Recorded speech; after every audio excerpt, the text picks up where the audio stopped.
विकास लाईव्हमध्ये आपलं हार्दिक स्वागत। मुंबईमध्ये झालेल्या होर्डिंग दुर्घटनेनंतर राज्यातील सर्व महानगरपालिकांनी अनधिकृत होर्डिंगवर कारवाई करण्याचे आदेश राज्याचे मुख्यमंत्री यांनी दिलेले आहेत।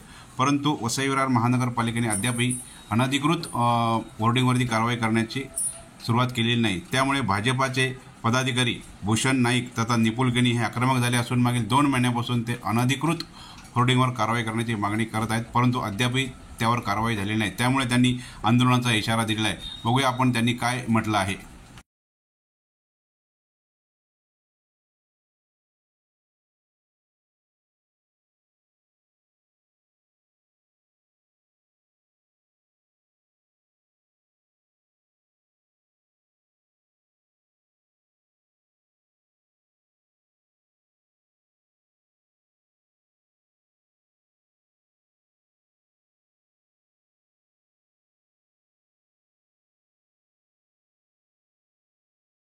नमस्कार, मी निपुल रमेश गिनी या ठिकाणी वसई पार्वती क्रॉस ते वसई गावात दत्तानी पर्यंत जे विद्युत खांबावर जे चौकोनी पोल लागलेले आहेत, सदर जाहिरात मालकांनी अजूनपर्यंत थकीत 64 लाखाचा कर जो आहे तो अजूनही भरलेला नाही आहे। तसेच त्याचा जो करार जो आहे तोही संपलेला आहे, परंतु महानगरपालिका त्याला कोणत्या प्रकारचा फेवर देते आम्हाला माहिती नाही आहे। कारण की आम्ही वारंवार कंप्लेंट करून वारंवार त्याच्यावर आम्ही त्याचा फॉलोअप घेऊन सुद्धा महानगरपालिका कोणत्याही प्रकारची कारवाई करताना दिसत नाही आहे। तसेच आता 5 ते 6 दिवसापूर्वी जी मुंबईला घटना घडली त्यानंतर माननीय मुख्यमंत्र्यांनी जे आदेश दिलेले आहेत, कमीत कमी त्या आदेशाचं उल्लंघन न करताना सदर चौकोनी बोर्ड जे आहेत ते त्वरित महानगरपालिकेने काढण्यात यावे, अन्यथा महानगरपालिकेविरोधात भारतीय जनता पार्टी एक तीव्र आंदोलनाची भूमिका घेईल हे लक्षात घ्यावे।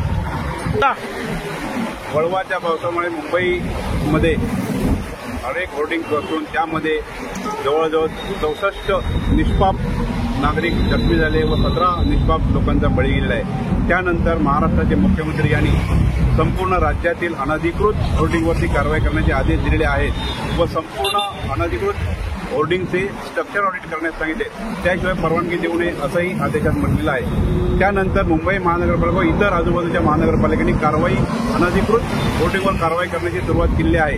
परंतु वसई विरार महानगरपालिकेचे जाहिरात विभागातील अधिकारी अत्यंत निर्धारले व सुस्त आहेत। अद्यापही अनेक मागील 2 ते 3 महिन्यापासून भाजपाच्या पदाधिकाऱ्यांनी तक्रारी करून देखील अनधिकृत होर्डिंगवरती कारवाई होत नाही। मध्यंतरी काही होर्डिंग पसरलेल्या देखील होत्या, याबाबतही त्यांना सूचना देण्यात आल्या होत्या, परंतु अद्यापही महानगरपालिकेचे जाहिरात विभागातील अधिकारी या अनधिकृत होर्डिंगकडे दुर्लक्ष करत आहेत। ज्या नागरी वस्तीमध्ये अत्यंत धोकादायक होर्डिंग आहेत त्या तात्काळ हटवाव्यात की आणि ज्यांना भविष्यात कुठेही परवानगी देऊ नये जोपर्यंत त्यांचे स्ट्रक्चर ऑर्डर होत नाही। महानगरपालिका अनधिकृत होर्डिंगवर कारवाई करण्यासाठी मागे पुढे का पाहत आहे की मुंबईसारखी पुनरावृत्ती नागरिकांचा बळी जाण्याची वाट बघत आहे, ते येणारा काळच ठरवेल। धन्यवाद। वसई विकास लाईव्हमध्ये विजय घेतले, कॅमेरा